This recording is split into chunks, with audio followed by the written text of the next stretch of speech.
Alright guys, so we're over here in Longview, Texas at the Texas Best Barbecue. Just got some fuel. Didn't get that much though because I'm a little heavy right now. We got ourselves a big steel plate. It's about 20,200 pounds, I believe it is. About 2.5 inches thick. And I got a lot of room left on my front axle, but because this is taking up my entire bed, I'm pretty close to overweight on the rear. I think I got like maybe, after getting fuel, 300-400 pounds to spare. So the air is out of it right now, so that's why it's sitting low. But that's what we got. We got 5 straps on it, 3 chains. I got 2 chains here in the center just to sort of hold on to everything. And then I got 1 cross chain in the front to keep it from sliding forward. I was going to do one in the back, but my chain isn't long enough, and quite frankly I'm not too worried about it. It should be good. So we're taking this over to Nashville. We're going to deliver it tomorrow morning, and I don't know what I'm doing yet. It's coming to the end of the week, and today's Thursday, tomorrow's Friday. Hopefully I'll find something decent for the weekend, but if not, well, hopefully I'll find something decent. But I made my purchase. I got me a new seat. So stopped at the 4 states, got the other stuff, and decided, you know what, it's time for a seat. So got myself a Legacy Low. It's not bad so far, it's pretty comfortable. I could have spent the extra money and gone with the heated seat, but I didn't do that. But anyways, much better, much better. So it's aired up at the moment, but I can go now lower to where it's easier on my legs. The only problem is there is a, I don't know how well you can see it, right back there is a speaker. It's just a 6x9 in a box. I'm gonna have to move that because my seat's sitting on it just barely, so that's why I have to keep it aired up just a little bit. But I still get suspension now, so that's nice. Anyways, yeah, I just had myself some lunch here. It's super good barbecue. I like it. That's the one benefit with Texas. Plenty of barbecue places to eat at. So fuel here, after I filled up with my discount, was $4.49 a gallon. I think I only did about 3/4 of a tank. That way I could just save on weight in the back. So I think I did something like 80 gallons. So that's gonna be, oh, what is that?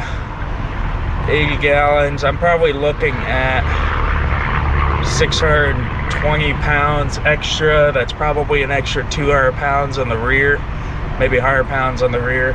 So yeah, it's gonna be pretty damn close. Let's start the truck.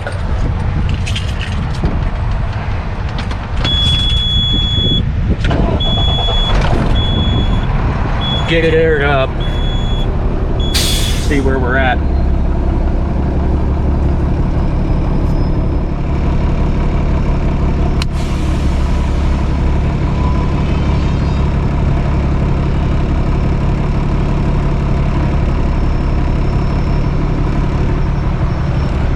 So it's going to take a minute to actually get to where it needs to be, but I think we're going to be all right. I got the drop axle set right for 10,000 pounds, showing just under 9, but that'll go up some. And we're looking at about 19 on the rear at the moment, 19.5 on the rear. So let's move forward, see if that changes. Yeah, we'll be all right. So anyways, it's an 8-hour drive out to Nashville, so I'm gonna knock out at least 6 hours of it today, and unload in the morning and see what happens. So all right, so real quick, stopped here at the Arkansas Welcome Center. Texas is that way. Arkansas, I-30. So I'm actually parked in the RV spot because all the truck spots were full when I first rolled in. So I had to make my way over to here. But the engine fan has been giving me a lot of problems. At this point, it's been nothing but on, off, on, off, on, off with no brakes. And I never got to mention, but back up in there, you can't really see it. The engine fan solenoid for controlling the air going to the clutch, I replaced that. Another thing that I did was I bought a new high pressure switch for back here. Take this off. These are your high and low pressure switches. I bought a new one, but I haven't put it in yet. But if that was giving me the issue, I decided, well, let's just unplug it since the AC is not working, and that didn't fix it. I feel like there was another thing I did, but I can't remember what it was. Anyways, it's been giving me issues. So what I then found out was that connector right there that you can see, it was actually unplugged, and it was laying, that black piece, which you can probably see better than I can right now, which you can tell is super melted, had been laying on the manifold there. That is a temperature sensor of some sort. It goes in way back there in between the manifold and straight into the engine block. I don't know if that's a different water heater or a water temperature sensor. The gauge works fine, I know that, so I don't know if there's a second temperature sensor for right there, but that was plugged into this harness here, or at least it should have been, which runs down to this weird mess and then elsewhere. I don't know if that's part of the AC system or if that's the reason why my fan is constantly kicking on, but that sensor had since unplugged itself and melted on the manifold. Hell, it may have been unplugged this entire time and it just took forever for it to melt away. I don't think that's the issue with my fan, but that might be why my air conditioning was never working. So I don't know there. I need to find out exactly what that sensor is so I could get that replaced. So yeah, aside from the engine fan constantly kicking on and off, truck's been doing fine. Let's check on the load real quick. I know I didn't get to talk too much about it, but yeah, it's a 2.5 inch piece of steel plate. I got 2 chains up here. They're doing a cross to keep it from sliding into my headboard. And then I have 2 chains. There's actually 4 in here. So there's 1 chain, 2 chain, 3 chain, 4 chain, and holding it down for the top. And then I got 5 straps just to give it a little bit more safety, I guess. I don't know, I can't talk right now.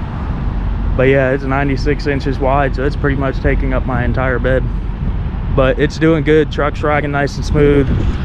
I've already been through a weigh station. I'm pretty sure my back 2 axles right now are weighing in where I got 30,000 pounds, maybe a little bit less. But went through a weigh station, no problem. So I'm not too worried at this point. So yeah, again, that's going up to Nashville. And I still don't know what we're doing after that. I'm trying to figure that out, but freight's slow right now. Nashville, just Tennessee as a whole, is always a difficult place to get out of. I don't know why that is, but at least for my truck, semis I think do pretty good, but for my truck, oh god, this is a heavy hood, not so much.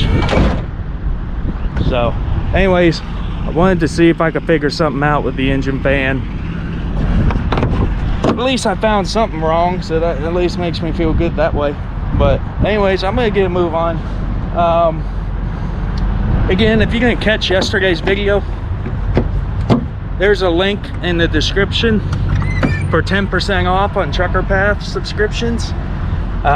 If you click that, you can get 10% off for both gold and diamond membership, and a little bit of that kicks back to me. So if you want to help support me in a way, feel free to do that.